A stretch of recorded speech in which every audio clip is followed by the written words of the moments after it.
Hecklers, Hey, the only one you can't throw out. That's true. please.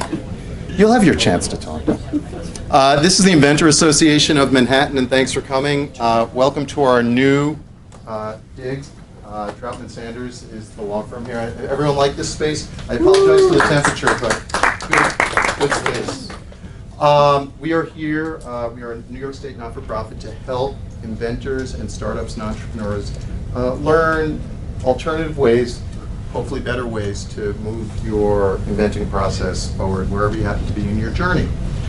We do that with these education and empowerment meetings every month, second Monday of every month, and also encourage a lot of networking amongst the attendees and the professional members who are here. My name is Bruce Zutler. I'm the president and organizer of this meetup. I also operate a company called Venn Products Group, which assists companies implement innovative ideas. We're supported by a couple of other professional members who are here tonight. I want to give them a chance to say hello to you. First of which, Louis Del Judas, who's our kind host from Troutman Sanders. Good morning, welcome. Hopefully you all guys enjoy the new space. You're probably the largest group we've hosted so far, so enjoy. If any problems, let me know, because we're still working the bugs out of the place, but I think we're doing okay. Enjoy the view. Madoff's over there if you want to throw a spitball. That's his old offices are in Lipstick. We are a general practice firm, but I am an IP attorney. I've been doing it for odds on 15 years. If you ever need any help, I'm happy to talk to anyone in these meetings on the side. Whatever you guys happen to need. We have other IP professionals here in the audience with us, other professional members that can help you as well. But please enjoy the talk, and we'll see you next month. Thank you, Louis. Justin. Hi everyone, my name is Justin Escar. I'm an app developer under the title Appitalize. So if anyone has any ideas, has questions about software, mobile stuff, Apple Watch, whatever you guys want to talk about, I can talk about it involving tech, and I can help you bring those ideas come to life. And by the way, thanks, Justin. He's a great resource for any of you who do have a quick Apple question. He solved something for me with my phone like within 30 seconds when he came in this evening, so thank you. No problem. Gordon. Gordon Perry. I'm an industrial designer. I design products. I like to work with inventors. It's one of my joys in life to be able to help people bring their ideas and make them actually happen. My tagline is ideas into reality. So if you think I can help you, please give me a call. My logo is on the website. Gordon Randall Perry. You can find me easy enough. We do product design, engineering, and follow through. So look forward to talking with you. Thank you, Gordon. And Dave. Hi, everybody. My name is David Brzelski. I'm an intellectual property and patent attorney with a small firm called Gerhardt Law. Our client, our kind of typical client is the small inventor, startup, entrepreneur. It's kind of how we started 9 years ago. I've been with them for about a year. We're based in Summit, but have offices in Philadelphia and in New York City. So also my information's on the website. Be happy to talk to anyone. And thanks. Thank you very much, David. So, yeah, these kind people, they help support the club. We videotape every one of our meetings. Steve Durham is our videographer. Steve's in the back. You'll find this evening's presentation on YouTube. We have a YouTube channel. By the way, just a reminder, please silence your phones. But we're here really about learning and education. And I've been participating as a judge in a Shark Tank type competition on Long Island for the past 3 years. It's called the King of the Hills competition. And these are high school students who come up with ideas and then present basically a marketing plan and talk about how their commercialization might proceed with an understanding of some of the implementation challenges that they're facing. Every year I've done this, the competition has increased. The kids, excuse me, I don't mean to demean anyone by calling you, but the students have upped their game unbelievably through their own research, mentoring that the school brings in through people like myself or professionals like we have in the audience. And last year we brought in the winners, and it seemed to be a very educational experience. This evening we have the second place team? First place team, Nice. excuse me. Nice. The second place team didn't show up tonight. Right, second place. That's why they were, excuse me, not meaning anyone. But Easy Test Free is the name of your team, and it's Dan and Austin.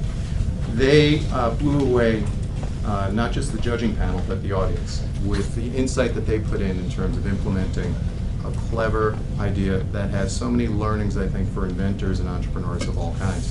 So with that, I would love to introduce them to come up, but if I could, just I want to remind everyone of what the format will be. We'll probably be focusing on their project for about 30 to 40 minutes with Q&A after they make their initial presentation. Feel free to ask questions, and they're going to be asking questions of us, I think, too. We'll then probably take a short break and then come into our pitching panel, which is where we invite entrepreneurs to present their business ideas for the purpose of constructive feedback. That's what we're all about, constructive feedback. There's no money involved, there's no TV drama, it's just about being able to help people do things smarter. And we have 3 people presenting this evening, so that's very exciting.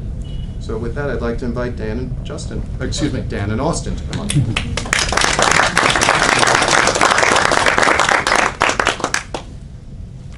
You guys need the laptop at all? You got it? No.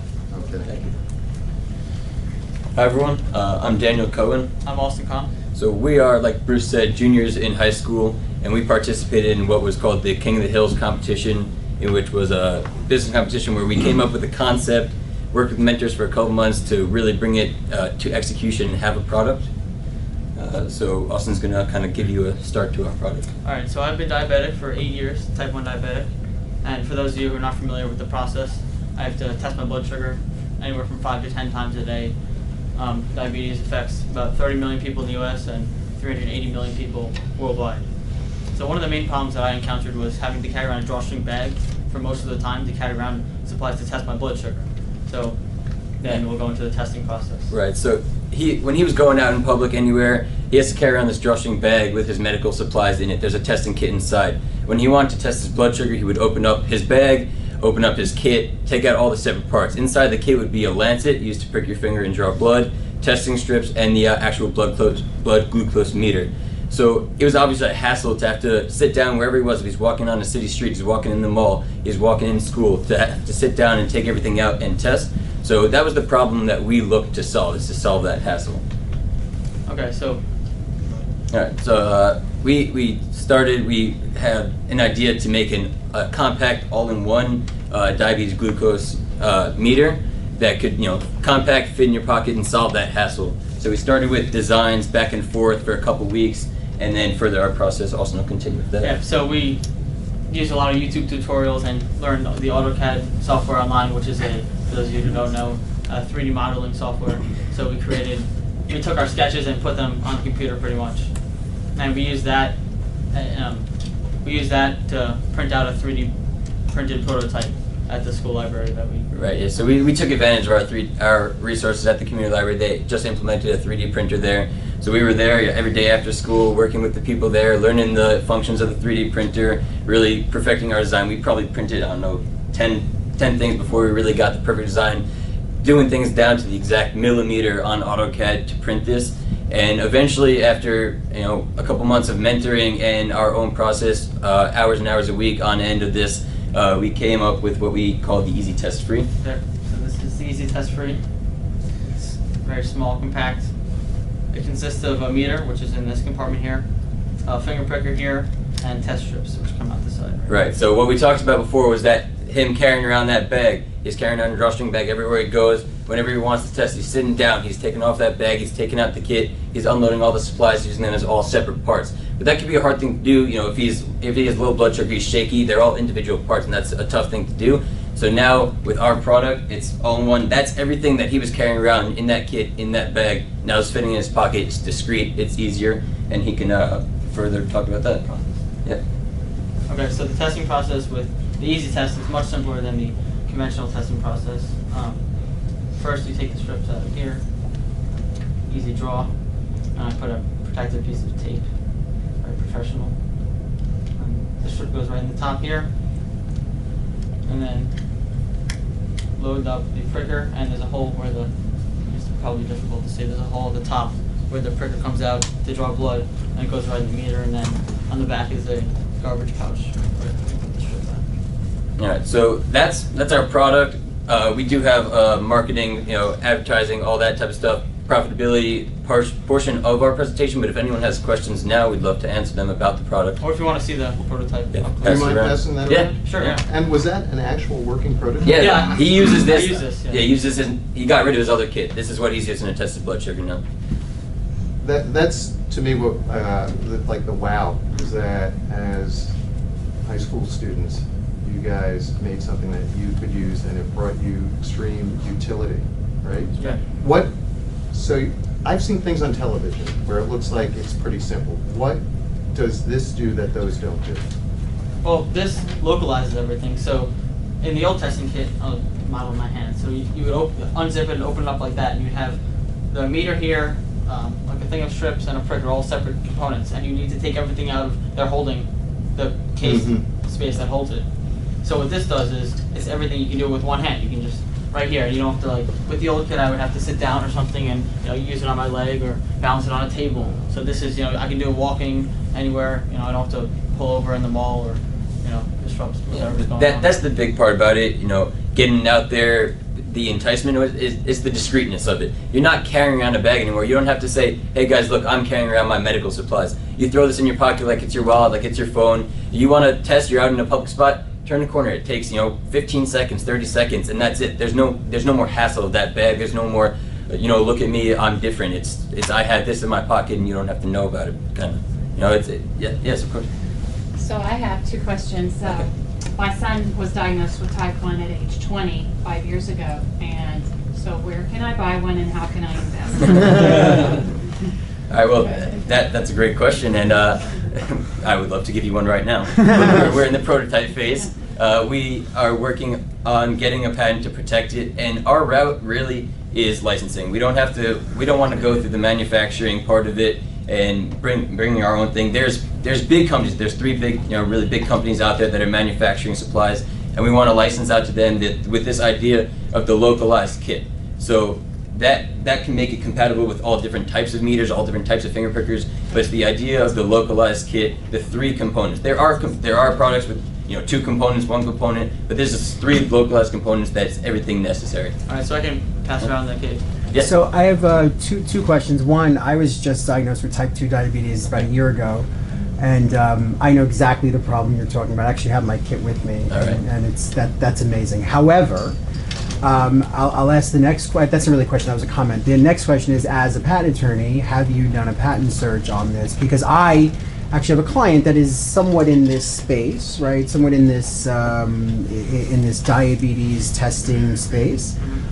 Not really doing a kit per se, but I happen to know the art, the prior art on this. Have you done a patent search? Yeah, so we took advantage of Google patent search, and we worked with a patent litigator. So he wouldn't be drawing up the patent. He was just a friend who was giving us some free advice, some constructive criticism on our product. So through that patent search, we found products that we found products that were not like ours, that are in this field but not what we're doing. However, there is one product that is similar to ours but not exactly what we are doing. With the way we've done it, it's it's a different compact size, it's smaller, it's easier to use, it's a one-handed type of thing. But one of the questions that we were looking really forward to asking any of the IP attorneys here is, what can we do to further differentiate our product from other prior art to guarantee the protection under intellectual property? That's a great question, and that's something. And it's such a that- great question. Both of you should answer it, I think. Yeah, too. we can both answer it. I'll tell you. What'd you say? It's almost like he rehearsed it. Yeah, I can tell you what I do with my clients, which is after we do a patent search, and hopefully you'll do a patent search with a patent attorney, Right. and not just a patent litigator, because because the patent litigator, there's no requirement that they are a patent attorney, so you should check to see if they're a patent attorney, and then Right, yeah, he was just a close friend who was giving us some advice before Yeah. we went forward with it. Yeah, so one, you should do a search, right, with a patent attorney, and then you should sit down with him and analyze the art, right? See exactly how yours is different from theirs, come up with a list of differentiation factors. You may not have them, right? You may have to go back to the drawing board and reinvent or re-improve so you're not infringing on somebody else. But that's an exercise, it's like a living, breathing exercise that you need to do with your patent attorney. Like, it's an essential part to the process. Okay. You should do it sooner rather than later. Exactly. Yeah. Thank you. And sort of Dave is sort of mixing two threads, right? So there's the first thread, which is what are you trying to protect, right? So when you look at that stack of prior art, you can say, okay, this is where I'm different, so I don't get sued, right? So I'm not getting in trouble. And then the flip side is what Dave was talking about also, which is, all right, well, now that I'm not, there's one thing for me not to get sued, and then what are the innovations that are different from mine that may be patentable to get my own protection? And so you may find by going down that road, you know, this is real close to somebody else's. I may be getting myself in trouble. Let me twist it a little bit. And the flip side is wow, you know, I've got a whole bunch of things, but if I add this one thing now, I'm really over the top, and that's a lot more patentable than I was before. Right. So the innovations come out of both ends, right? What gets me out of trouble, and what makes me different from everybody else in the pack that I can protect and license. So another perspective to that too is, you know, as you're looking at how do you innovate on top of what might be there already, is why? Why hasn't somebody done what you've done already? And is there a reason why? You know, sometimes it's business models. Maybe there are too many people lined up to want to sell reusable something or others that you're now canceling out somebody else's business model. You know, so as you become more aware of what the business community around diabetes analysis is, you might become wiser as to where you want to patent. But Justin? And I mean, I've worked with David on patents before, and I'm not a patent attorney, so just take what I say at face value. But look at adding things that you may not even think would be needed to differentiate yourself. So I was having a conversation with actually David's boss about how patents can be written in such a way to like protect yourself for the next 10 years. So we were using the idea of a skateboard, just for an example. And we're like, how would you patent a skateboard differently? Oh, well, you could add Bluetooth, you could add monitoring, you could add these things that parents can check on someone, like all these things that you might not look at, like if you just see the product right now, like what is it? But where is this product going to be in 5 years? What can we think about? Just, it doesn't have to actually exist yet. You could just write this, like we're going to add, it's going to Bluetooth your phone. That's something that maybe another monitor isn't doing. Think about like these wild and crazy ideas and to help write that, to differentiate from other ones. Is that a claim? You can put that in the claim if you want. Yeah, it could be something in the claim, or it could be in the actual description, right? So that in future you can claim it. So the one feature that I see that's really unique to any of the other test kits that my son has used the last 5 years, and he's used a plethora of them, is the waste container. And I find those used strips everywhere. And you know, it's a biohazard, it's blood. And so it's so great that you've added that waste feature. Yeah, that was a kind of last minute thing. I was going out and I was like, where am I going to put this? And then I'll just sew something on, glue it onto the back. I find those all over everywhere. You know, car, the house. In my house too, yeah, they're all Yeah, yeah, this is great.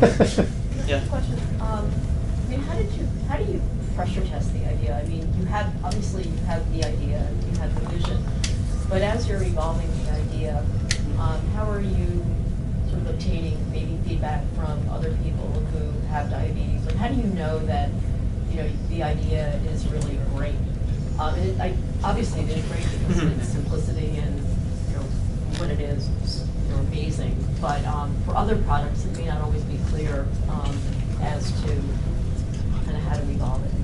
Well, I think there's a huge advantage with me being diabetic, so I can, you know, test the product on myself and see what. But you're the target audience. Yeah, right, exactly. And we're closely tied to the JDRF organization, which is the Juvenile Diabetes Research Foundation of Long Island. So I talk to people there, people that work there, and I have a bunch of friends who are diabetic too. I've made connections to that. So that's where I kind of little Q&A and see what they think. Yeah. And exactly. So to talk about, you know, testing the market almost, what we talked about is once we actually have our technology protected, is going and to that JDRF and actually doing a survey. Who would use this? What do you want to see in this and that? But we just want to be protected before we move forward with it. Have there been any negatives that came up though? Because it seems that a couple of people who identify with the problem in the audience agree with you that it's a great idea. Has anyone said, well, this is stupid and why? I mean, we have only heard positive things because anyone that really knows the struggle of carrying around that drawstring bag with the kit, like your son would say, you know, carrying around that whole thing, is not going to say, oh, I want to stick to carrying around a bag with my medical supplies in it, aside from I want to have this small compact thing that does the same exact thing faster and easier in my pocket. And you're calling it easy what? Easy test free. The easy test is... Maybe talk about that a little bit. Test. Easy test free. It's not free. Well, I mean, The if trademark you're and the licensing. name. I have a question for you. I think it's very exciting at what you're doing, and you really seems to have latched onto something that's very important. But what about the practical aspects? Are you going to take this forward? Because if you do, then you're going to need resources, because you need a patent attorney, you need somebody who's going to write up your license agreement, negotiating with the companies. Have you thought about that, and how are you going to approach it? Yeah, so I mean, the first step is 100% getting it protected. So we are in the process. We are 100% going forward with achieving a patent on it, drawing up that first patent filing, seeing the prior art that's there, differentiating ourselves. So that's the first step. But we are definitely going to go through with licensing agreement. That's our path. That's what we want to do with it, and we have the resources necessary to go forward with that once we're able to. So once the patent's there, then the next step is drawing up that licensing agreement. But it's all there, ready to go once we have that patent. What has been the hardest part so far? That took you the longest to overcome? Definitely learning how to use the AutoCAD software and converting that to the 3D printer, because at the library the popularity of the 3D printer was increasing a lot, so I found it very difficult to make appointments. So I had to go nights, sometimes mornings, on weekends, and it benefited me that we maintain a good relationship with the librarians there and the people who organize it. And we were able to shoot them an email and say, "Can you squeeze me in?" Yeah, we were in going the morning. Yeah, we were going at the random times, and the thing, I think it was 2 hours to print our whole casing. Librarians are really hard to get along with. That's too, right. right? I think it took 2 hours to print our whole casing, and we were printing 10, 15 of them. We were spending 2 hours there fixing it by 0.5 millimeters. So we're using AutoCAD to get it exact was definitely the hardest part for us. Yeah. So how did you source it from the prototype perspective? How did you get it to be so compact? So you could go into Like how we Okay, built so- it. a few different pieces. Like how I of physically products. built it. Correct. Okay, so it's printed in 3 pieces. There's the base case, which is the bottom and the walls, and a dividing piece in the middle. The top, which is top, and the compartment that the strips come out of. So the strip holder, which is this. Yeah, So what I did with you could- so I printed the base first. Well, I printed everything at the same time. So I took the base and I put the meter and the pricker. I glued them in, taped them down, and with the meter, there's the thing that reads the blood at the top is very sensitive, so I had to cover that up. I put like some plastic over it, then I 3D printed just like a regular piece of plastic, and I glued it over in a certain way where it's protected and it won't be harmed. And then I used just glue and some duct tape, and I put the top on. And I Always assembled- duct tape. Duct tape is the best. It's the best So advice. you It's, basically created your own mold on your own. Right. It's not a So different- right now this product is working with AccuCheck Products, which is one of the largest diabetes manufacturing companies. So we took apart multiple meters, broke a couple meters, multiple lancets, Okay, broke a that's couple lancets. Right. Because that's really the company that we're going to be licensed to. So it's going to be their products inside. So right now our idea is compatible with their products. So we're looking to patent the idea of localizing all 3 necessary components into one, this compact case almost, per se. So your product that you want to license is just the case model, Yeah. not necessarily the electronics and the pricker that are Right, inside. because the electronics and the pricker, then you'd have to go into all the getting it approved medically and everything. So if we can achieve that patent on the localized supplies for this for this casing, then it's their products they're going in which are already approved. Just the idea of localizing the 3 necessary products into one compact case that's easy to use with one hand. Okay. Sure. So, are there generic componentry for blood monitoring or blood checking? That if let's say hypothetically somebody said, this is great, we're looking for a way to knock out these big boys in the industry, and somebody came along with a big investment, are you able to source other open source componentry? As far as other companies that do it, or Yeah. us to make our own. Yeah, I think it can. It only took me it took me about 2 months to figure out all the dimensions and everything and to get it working.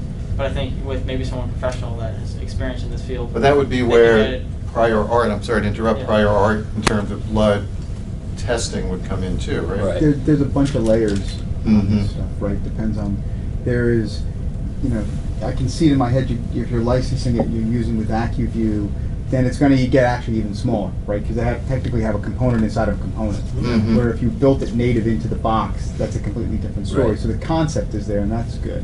That, And then- yeah, you can continue. I just wanted to touch on that part. That was actually one of our beginning sketches. We bought all different types of meters. The meter we have in here was probably the 4th or 5th. We got it as small as it can be with the products that are on the market right now. But like you're saying, you build it native to a product, it could be as small as, a little microchip if it wants to be. But what's on the market right now is what we're using, and that's as small as we can get it. Right. And so it'll get smaller, which would be cool. I mean, Yeah. the Lancet you can build into it instead of inside of a secondary housing. Mhm. So the concept first is the design of the case, right? You don't want to get it too small because then you can't use it. Right. The whole Factor. point is that it's supposed to be the size of the phone, so your thumb's going over Exactly. the top. Yeah, right. So there is a size issue right there. So that's one whole set of things. And then as the patent attorney inside of me, and as somebody mentioned, and as Dave's going to chime in 32 seconds, and I'll beat him to it. It's a contest between the two of us always, right? There's the public It's disclosure never a issue. contest. As he pushes me across You the- think. Is the public disclosure issue. So hopefully you talked about patenting about this with someone else before you stood up in front of your high school. And before you stood over in front of us. For everybody else in the room, a public disclosure can work against you in the patenting world. You're supposed to, the way we run the rules are, we'd really like for you to get a patent before you tell anybody anything outside of a non-disclosure agreement or outside the privacy of your home and the people that you trust to keep quiet. So hopefully, I know Bruce is on the panel and has given them enough background that they've protected themselves, hopefully, from that sort of disclosure. But for everybody else here, just to have a eureka moment and then go stand in front of the IAM and announce it to the world will probably diminish your chances of getting a patent on that subject relatively to zero. Essentially, don't steal this kid's idea. So, Right. Lois, so could But- you differentiate, though, between public disclosure that starts the clock with this 1 year issue and that if you've made a public disclosure, you are severely hampering your ability to get the patent? No, not necessarily. You have Yeah, so please. I'll take that for a little bit. So you made your public disclosure when? What was the date? What was the month? What was the April date? 15th. Yeah, roughly. April, mid-April. So April 15, 2015. So Yeah. you're now within the 1 year grace period, as we call it, the public disclosure grace period. So you have 1 year to file a patent application by April 15, 2016. And so what this allows you to is that if anyone was in that, we'll just play this out for a little bit. If anyone was in your high school audience and they heard your idea, if anyone's in this audience and they heard your idea, and they went and took your idea and actually filed a patent application, well then they really are not the first inventor to file the application. They may have been the first person to file the application, but you guys invented it, right? The people who are hearing it are not the inventor. So you have that 1 year grace period to consider yourself the first inventor to file an application if you follow up that public disclosure within 1 year with a patent application. Okay. So your clock has started. So you're not SOL yet, right? And so you have to really keep your eye on this, right? So you have to get the names of everybody in this room. Let find out who is in the audience during the high school presentation. Because if there is if somebody actually ran to the patent office and who heard your idea or maybe improves on it or something, you may have to bring something called a derivation proceeding against them, proving that I was the first inventor to file the application, not the person who heard my idea and stole it, So it's really important that you not only follow up the idea with an application, but you keep an eye on this and see if anyone's doing this. And just to be a little bit more technical, thank you, Yeah. Dave, that's a great explanation. Your first public disclosure wasn't in fact when you presented at the finals, it's when you first started to talk about it with the different mentors that came Right. through. So our first mentor And- was November of this past November. Wow, so yes, you probably have a Clock is shorter ticking. time. Yeah. So, do you mean that for utility and design? Anything. Oh, yeah, anything. Both are the same? So, And the temporary, does a temporary give you another year or? No. The provisional, you mean? Yeah. Well, they haven't done the design yet, so would that start, a design? It doesn't, if they, whatever they have in their hand has been disclosed to a Right. certain extent. So the concept on the utility side has probably been disclosed when they talk to their mentors. If the discussions with the mentors were just about, hey, I just want to get this thing shrunk, but they didn't really get to a final design, technically their public disclosure might have been in the library when they printed that case. And they're out on a public computer, and if those CAD files resided on those library computers, right then and there's a public disclosure that could cause you trouble. Wow. So these are things that keep us up at night, Yeah. because people ask us these questions. So you can see that we've given, we're not paranoid for a reason. So this presentation will be posted on the internet, right? Yeah, So but what they're so happens far if gone. someone sees it on the internet and files? Same rules. Same rules, right? So So they may say we never saw it. right, so Doesn't that's matter. why. So this is brand new law, right? This is brand new law as of March 16, 2013. We're now a first inventor to file system, and so there's not even a case of this ever happening yet in real life. I'm sure there are pitch competitions. Don't be the first. Don't be the first, right? Don't be the first. But there are pitch competitions going on across the country, you know, and there are things like this happening all over the world, and this is, so we are now, this country is now like every other country in the world, that you have to be the first inventor to file an application.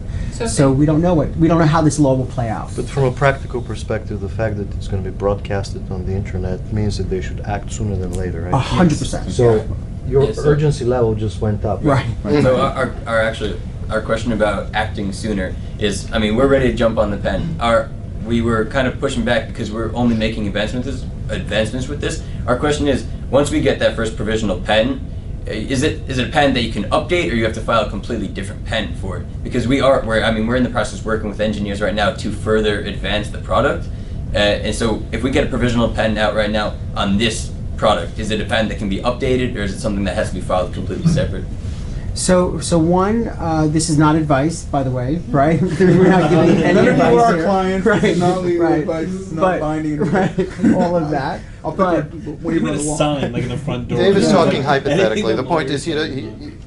I guess what, you guys are not able to create this sense of relationship without a proper retainer letter? Well, so I think so. And I'm not encouraging them to do that with you. So what happens is, so there already is this appearance of attorney-client privilege, just by the fact that we're attorneys giving you potential advice. That's why we have to say it's not advice, right? But I mean, to answer your question, yeah, you and so then then if you relied on something we would say, then you can possibly sue us for malpractice based on the fact that we were giving you advice under this appearance of. You get nervous, Lou? Of the relationship. I got a much bigger malpractice carry than he does. Yeah. We were in your house. Right.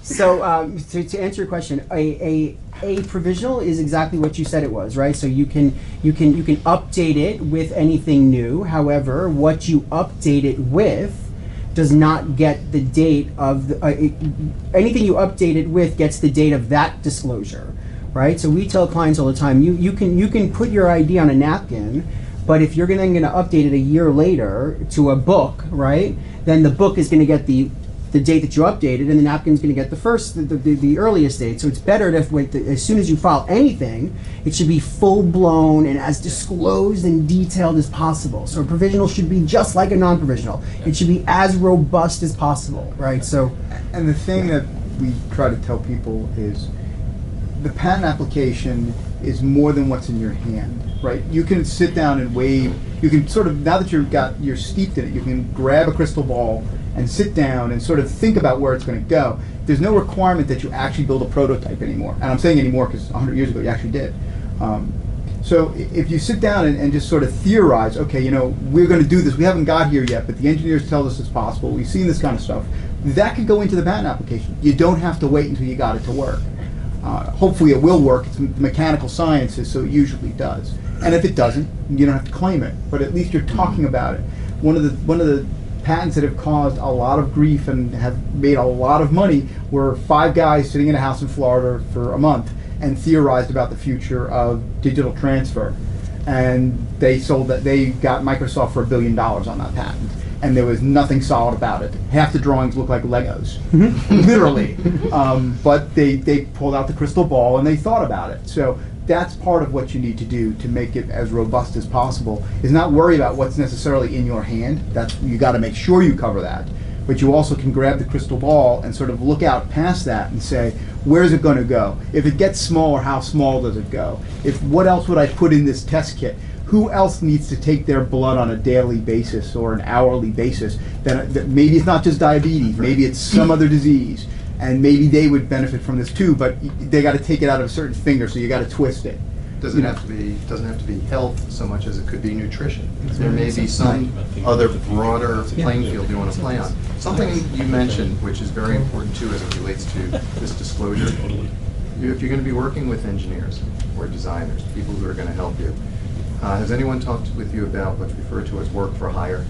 Well, actually, he's been dealing with the engineer side of it, so you can talk to him. It's a friend of his.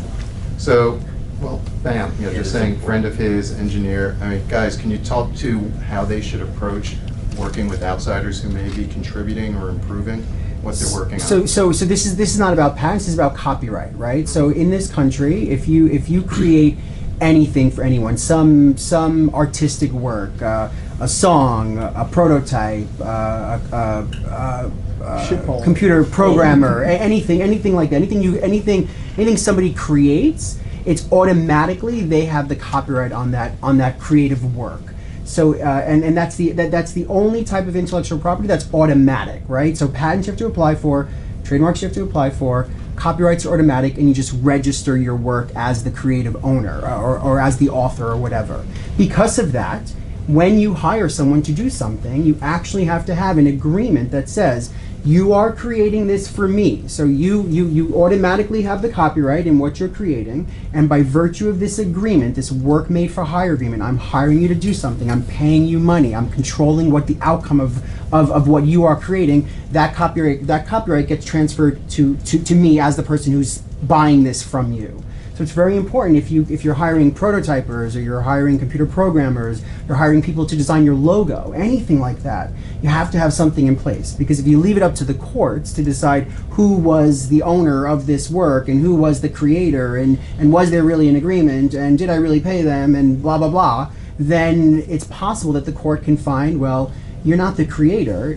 The creator should get the copyright because that's what our law says, and that you didn't really hire them to do this. And whatever you do, don't go home now and Google work made for hire contract and copy and paste something from the internet because it will be wrong. It will be the wrong state. You will get screwed.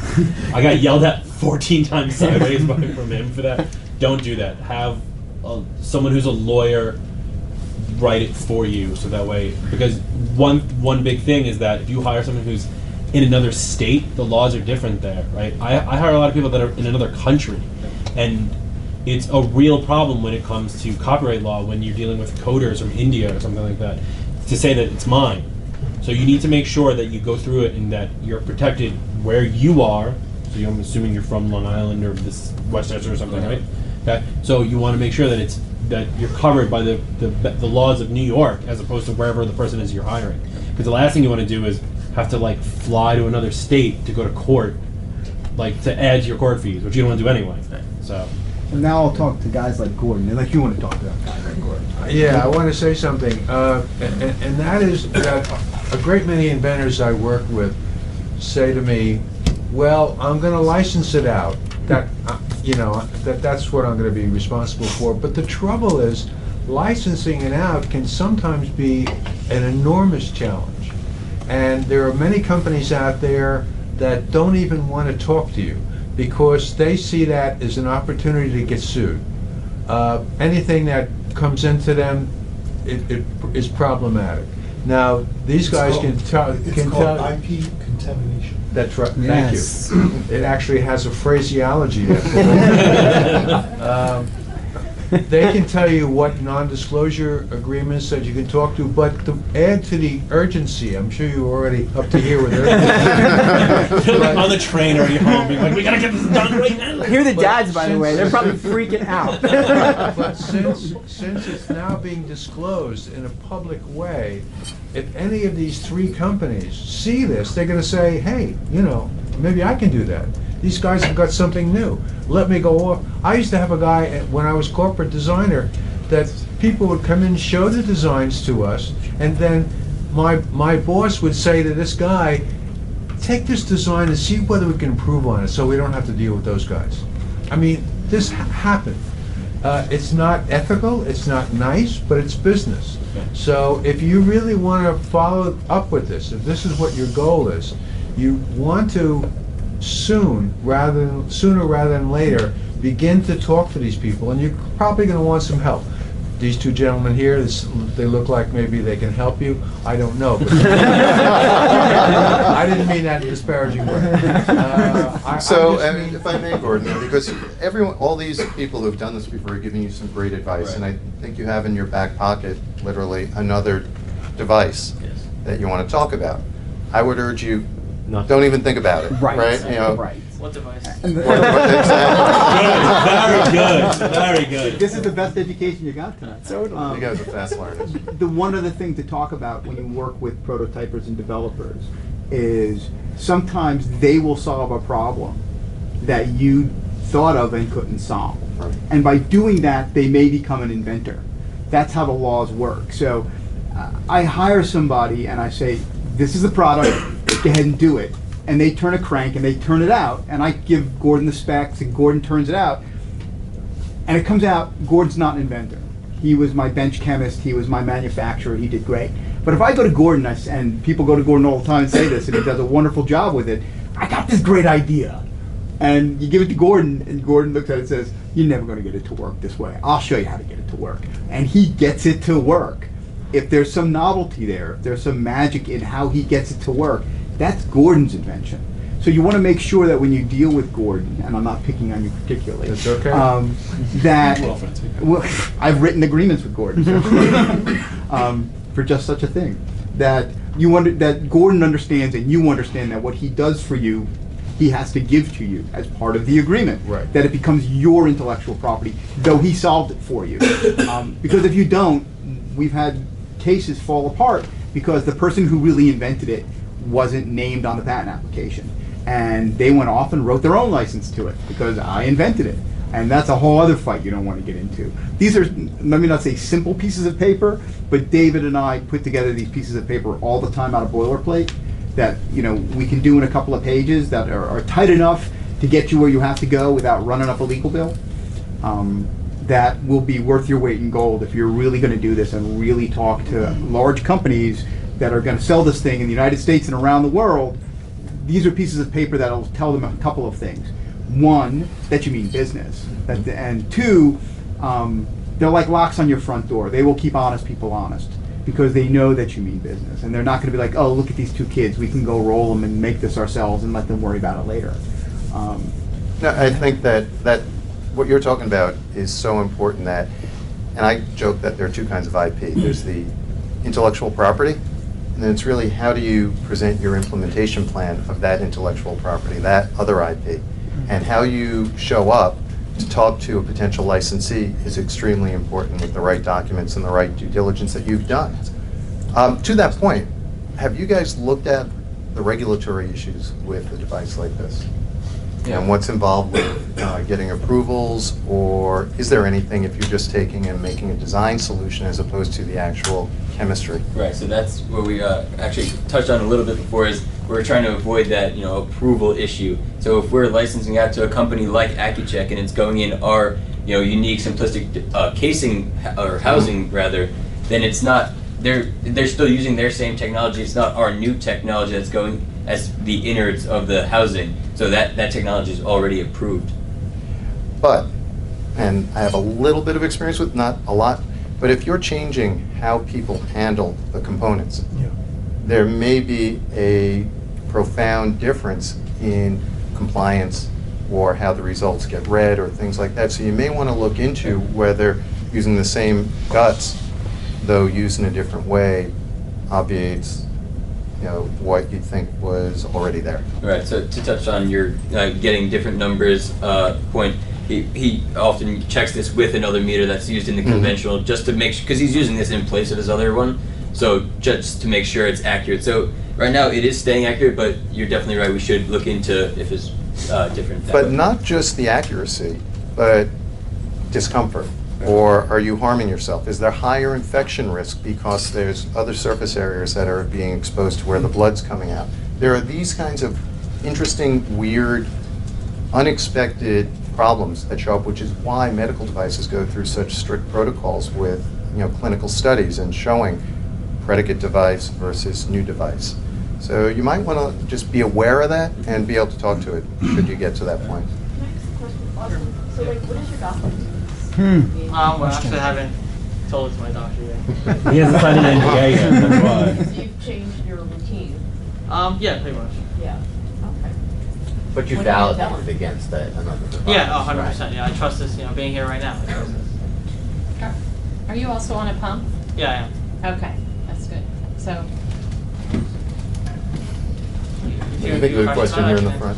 no, I think everybody in the room ought to know that to me, this is like an iPhone case. So you've already got the iPhone, and basically this is just the case, and you can get all kinds of cases, and you're not really messing with the technology with the iPhone. So that's what's really good about it. But the thing is, people give away meters. All these companies give away these meters. These strips cost about $1 a piece. So my son tests 10 times a day. That's $300 a month he spends on those little strips. So it's the strips that. And the lancets are money too. And the lancets are money too. So just taking it forward from there, I should have probably asked this before. It clearly looks like something that is patentable. But if she's saying it's just a case for an iPhone, how does one know if it's even patentable? I think that was just an example. Yeah. I wouldn't exactly relate it to. Yeah, they aren't inventing anything medical here. Basically, they're just a way to hold the medical stuff. Right. She was using the iPhone case as an example. It's not actually an iPhone case. No, of course, I understand that. But I'm saying it's clearly very useful. It appears to me, I'm not a diabetic or anything, but how did you guys figure out if you could even get a patent on something like this? Well, we've done minimal prior art search using the Google patent search engine, but we have to do really a more extensive prior art search with an IP attorney and figure out how to differentiate ourselves from anything out there that's similar. I'm not complaining that we struggled to find anything similar, but we did struggle to find similar products. Like I spoke about before, we did find one similar product that's similar, but not what we're doing. We're doing it in a different way. We're doing it kind of from a different angle, but we're not sure if that differentiates enough, and then we want to look forward to what can differentiate us more. I have a question actually for David and Lewis about this though. You said earlier that you built the case, and the components that are inside the case are from Accucheck, right? Accucheck. What is Accucheck's legal? Can Accucheck hold legal action against them for using their stuff in this or building for their product? Like, what stops Apple from suing every iPhone case manufacturer the same way Accucheck could go after these guys for building a case for their equipment? Because they're not if they build the case, that's completely different from the IP around the meter and the lancets. Let's just say that every meter and every lancet's got a patent around it, right? Yep. So selling the case, just like selling an iPhone case, doesn't have Apple's technology in it. You're molding a piece of plastic that fits iPhone's technology. If you sold the both, now you're in trouble, right? So if they attempt to sell the meter themselves and they scrap out a whole bunch of Accucheck devices and to build them in and then start reselling theirs under, Dave and Austin's label, the Easy Check, that's when they get into trouble. But there's also saying that if you've already bought it, then they've gotten their money for the first turn, and to resell it isn't a patent infringement. Yeah, there's an argument for that, but they wouldn't want to do that anyway. Right. Yeah, I've been asked to buy this from some diabetic friends and stuff, and I've had to turn them down because of that issue. Right, so these are like the innards of stuff you can walk into CVS. Like you could buy a lancet over the counter, you could buy a meter over the counter. So those are things that we happen to purchase, and we just decided to use those products which we already purchased in developing our prototype. No, I get that. I just the reason I said that it was kind of to make sure that you guys aren't doing it, because you told me specifically that you built it for this particular model, and I'm sure I'm not diabetic. I don't know anything about this world, but I'm sure there's thousands of different models. The iPhone case is a generic shape, right? It's just like a rectangle. Nothing special about it. But if you're going to build a case that is specific for a particular lancet, maybe they have different widths and thicknesses and grips and whatever. There might you have to be careful with where you may.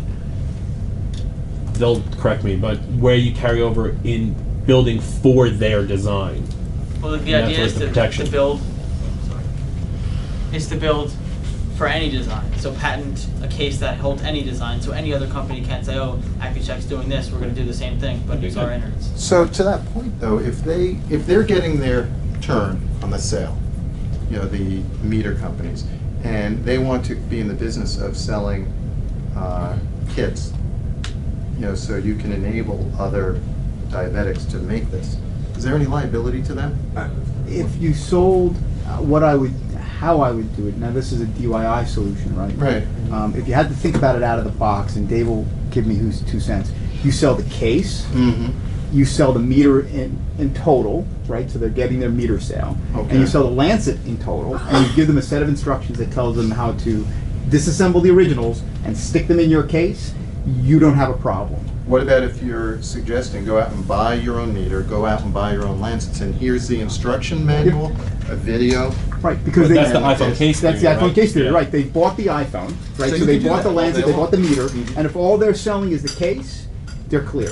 The minute they house the guts in the case and sell it as a total product, that's when they get into trouble.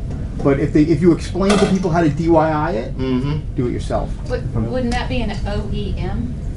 And aftermarket.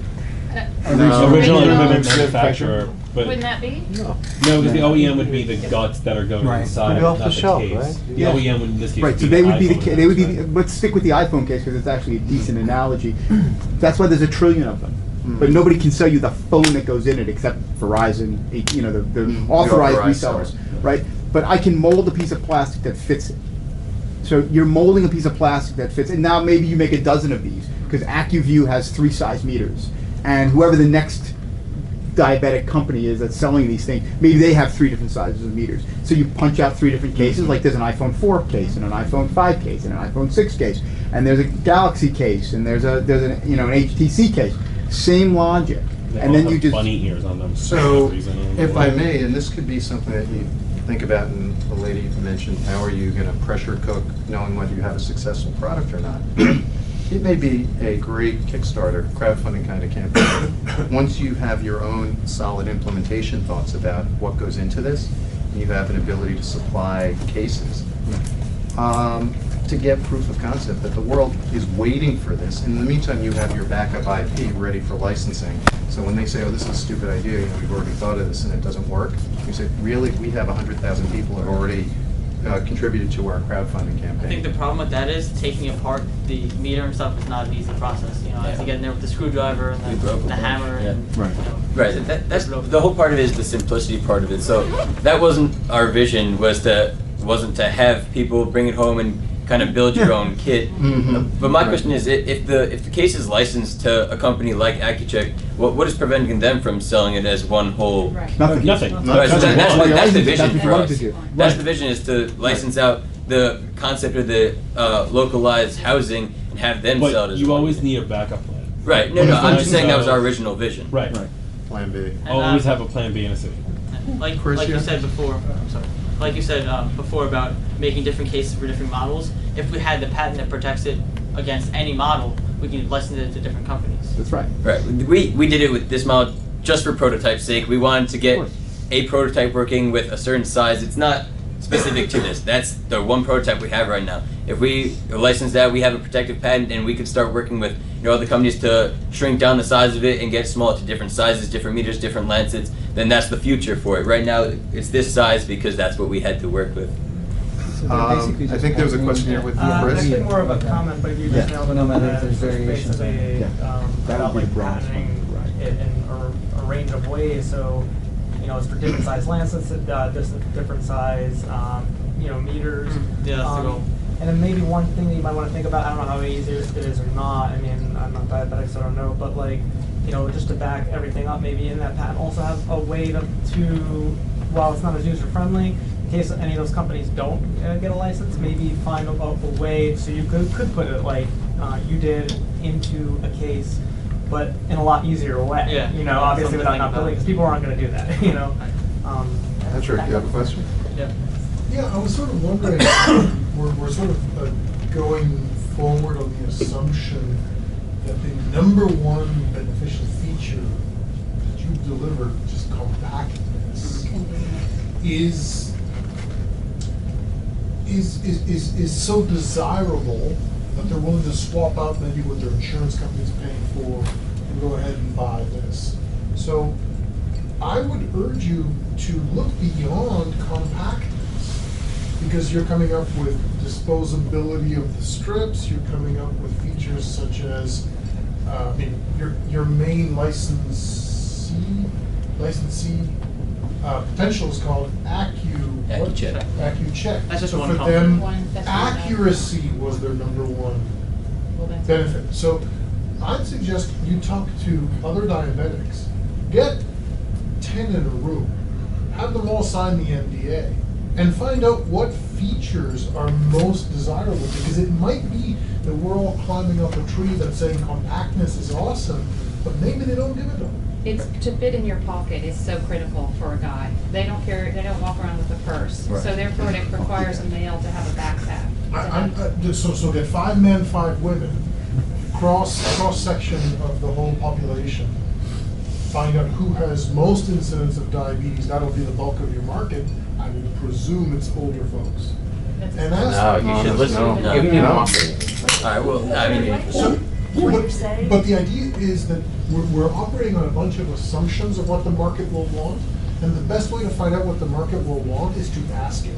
right. Well, I have asked people, and this is based off of my knowledge and the knowledge of other people. Well, but not in a formal setting, right? Like what I'm suggesting is Yeah. that you do 3 times 10 people with a set of questions and find out if compactness is presumably one of the things they want, but find out if what else they want. Is it comfort? Is it accuracy? Is it something we haven't thought of? And then patent around what it is they can Right. do. Right. So I mean, I definitely think we're looking for compactness, which we've achieved. Comfort, I believe we've achieved. It's smallest compact, it's in your pocket. You're holding the microphone. And just to speak to the market of it, obviously we want to hit as much of the market as we can. Sure. There's 370 million type 1 diabetics worldwide currently. That number is growing exponentially every day. So even if we hit the smallest portion of that market, which is a half of 1% of that 371 million, and sell it at the target price of around, we after doing research, just a side note, after doing research, we figured after a license agreement, it could cost $20 to $22 to manufacture it, and based on current market prices of other meters, lances, strips, we could sell the whole unit between $60 and $80. So that's giving us on that a minimum profit of $40 per unit. No, it's the ratio you need to look at, 1 to 4. You need 1 to 5. Right. Okay. Okay. So yeah. So right. So with the math we had done before, saying that selling for 20, manufacturing for 20, selling for 60, which is what I'm just telling you what we had done before. Just that 370 million, half of 1% of that is still a big number to sell to, because Totally. But as an inventor, it's your duty to serve the market what it wants, Right. not what it is you. No, I understand. I'm saying we want to hit as much of the market as we can, but with a market the size of 371 million worldwide, we are going to satisfy as many people as we can. But with the compactness, at least that small portion of the market that I'm talking about, someone's looking for compactness. But can I make a point? Yeah. Because I'm thinking about it more from the marketing end, and you started your presentation talking about the fact that, you had a problem to solve, and I think what this gentleman is saying is don't be assumptive necessarily that the problem is, this narrow, that the problem may be bigger, and there may be a way. Or there may be more of them that you've already solved for, you didn't know it, that the marketplace wants. So your number is big, but the number could be bigger. And once again, going to what I suggested. Compactness, but it could be, waste management, like that. Totally. I think that's kind of what he's Yeah. saying. No, I I understand. think it's really. You'll have every one of the check boxes ticked off. It's how you show up, and if you get in front of AccuCheck and they are going to say, well, the most important thing we really find is the comfort.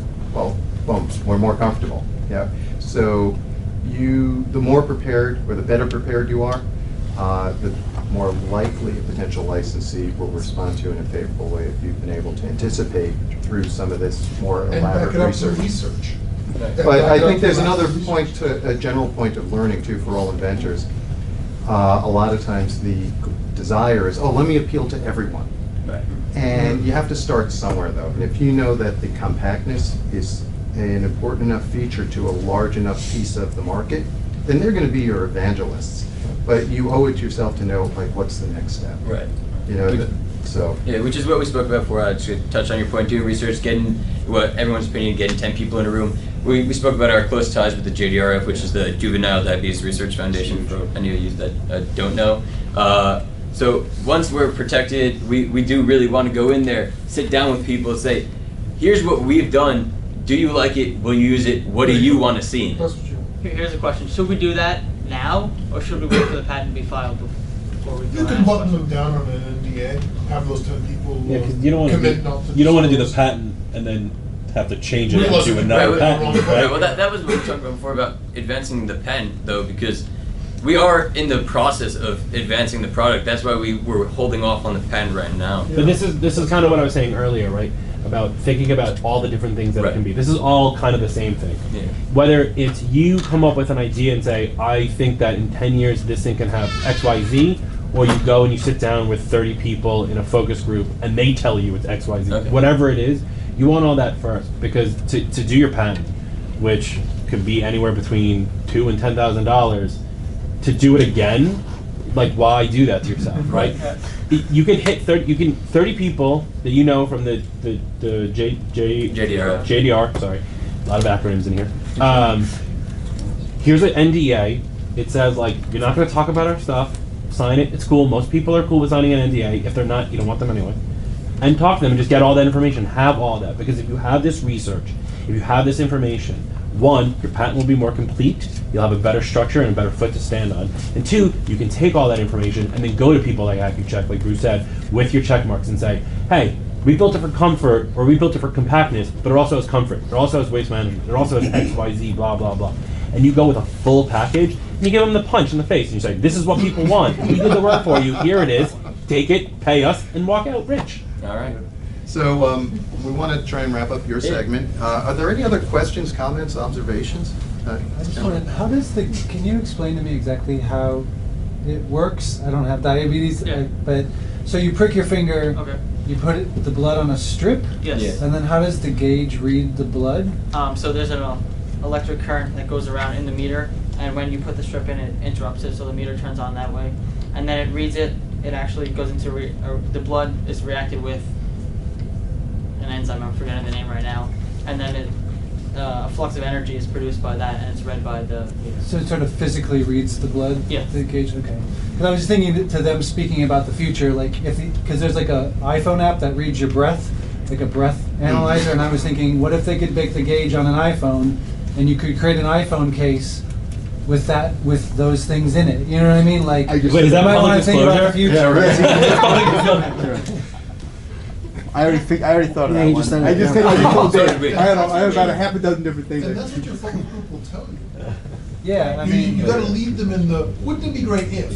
Right. And let them talk to you. Right. And incorporate that into your provisional patent. Jean had a Yeah, question? I'm also creating a medical product, so I just have another suggestion for you. I know it may be jumping ahead here, but for distribution purposes, I know you're not even in manufacturing yet, but you might want to consider having it covered by insurance. I know, you mentioned the strips cost $300 a month. That's a lot.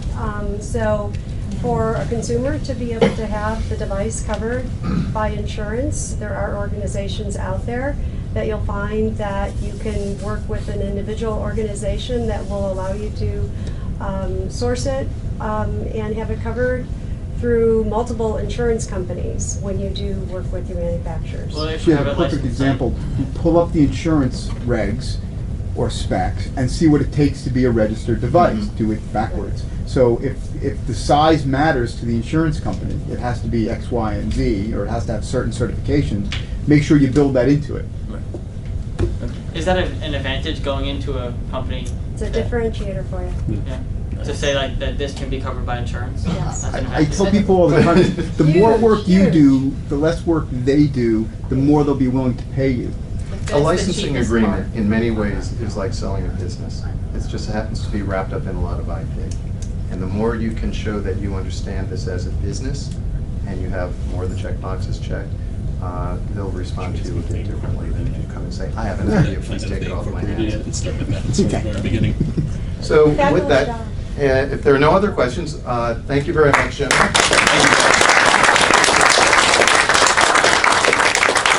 And we're going to take a quick 5-minute break, just bio break. Come on back and we'll get into our pitch. No joke. That's it? No joke. No joke. You're welcome.